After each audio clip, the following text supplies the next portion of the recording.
আসসালামু আলাইকুম সুপ্রিয় 2025 সালের এইচএসসি শিক্ষার্থী বন্ধুরা, আন্দোলনের সর্বশেষ আপডেট ভিডিওতে তোমাদেরকে স্বাগতম। ভিডিওর মাধ্যমে তোমাদেরকে জানাবো আন্দোলন হচ্ছে কি হচ্ছে না। ইতিমধ্যে কিন্তু অনেক শিক্ষার্থী আন্দোলন করার জন্য চলে যাচ্ছে। দেখো এখানে বলছে সবাই শাহবাগের দিকে এসো, আন্দোলন সফল করতে হবে।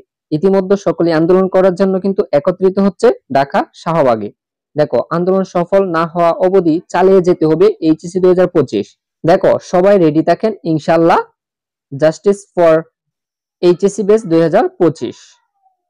10টা তো বেজেই গেল। আন্দোলন কি হচ্ছে? ইতিমধ্যে সকলেই কিন্তু আন্দোলন করার জন্য প্রস্তুত হচ্ছে। তোমরা অবশ্যই আন্দোলনে চলে যাও। দেখো আমাদের আন্দোলন চালিয়ে যেতে হবে, পরীক্ষা পিছিয়ে নিতে হবে। দেখো সবাই রেডি টু এইচএসসি 25। এক এক করে সবাই শাহবাগের দিকে আসেন, আমরা আসতেছি ইনশাআল্লাহ। আমাদের দাবি আদায় না হওয়া পর্যন্ত আমরা আমাদের দাবি নিয়ে এগিয়ে যাব। হ্যাঁ সুপ্রিয় শিক্ষার্থী বন্ধুরা, তোমরা অবশ্যই তোমাদের দাবি নিয়ে আন্দোলনে যাও। আশা করব তোমাদের আন্দোলনটা যাতে সফল হয়। সুপ্রিয় শিক্ষার্থী বন্ধুরা, আন্দোলনের সকল আপডেট এই চ্যানেলে পাওয়া যায়। অবশ্যই চ্যানেলটিকে সাবস্ক্রাইব করে সাথেই থাকো।